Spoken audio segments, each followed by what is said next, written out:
Hi, I'm John Corvino. Some people object to same-sex relationships on the grounds that they're unnatural. But what does that mean, and why does it matter? Think about all of the unnatural things that you've done today. You woke up this morning. Did you wait for a rooster to crow? No, you probably set an alarm clock. Alarm clocks, not natural. You bathed, I hope. Did you jump in a lake? No, you probably took a shower, used plumbing, not natural. And you're sitting here looking at me on this little plastic and metal box. Not natural. And yet when people say homosexuality is unnatural, that's supposed to stop the debate somehow. When I've asked people to explain, I've gotten some pretty funny answers about what they mean. Some have said, well, of course it's unnatural. Animals don't do that. Since when did animals start providing us with our moral standards, especially in the area of sex? Think about that the next time you're humping some stranger's leg. Animals don't provide us with our moral standards, and if they did, well, second, animals do that. In fact, not only do they engage in homosexual sex, some actually form same-sex pair bonds.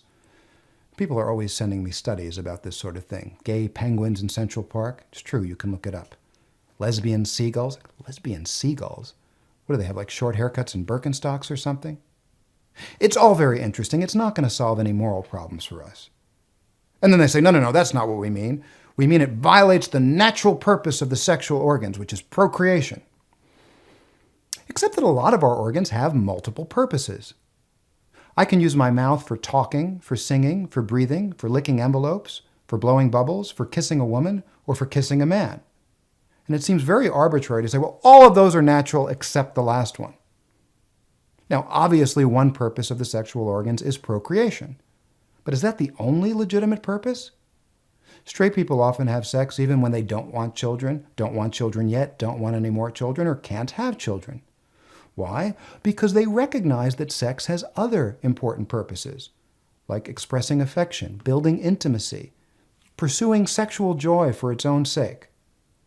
And if it's okay for straight people to pursue these aims, even when procreation is not a factor, it seems inconsistent and unfair to say that it's unnatural for gay people to pursue the exact same aims. But people still want to insist that it's unnatural, and I say, why? And they say, plumbing. Plumbing? Yes, plumbing. The parts don't fit. And when people tell me that the parts don't fit, I have a very simple response. Yes, they do. Because if they didn't, people would try it, it wouldn't work, and they'd do something else. I mean, think about what that scenario would look like. Oh my God, the parts don't fit. What are we going to do? I don't know. You want to go bowling? Sure, this is not working. I have actually had people say to me, well, of course it's wrong because... And I want to say, if you're doing it this way, you're doing it wrong.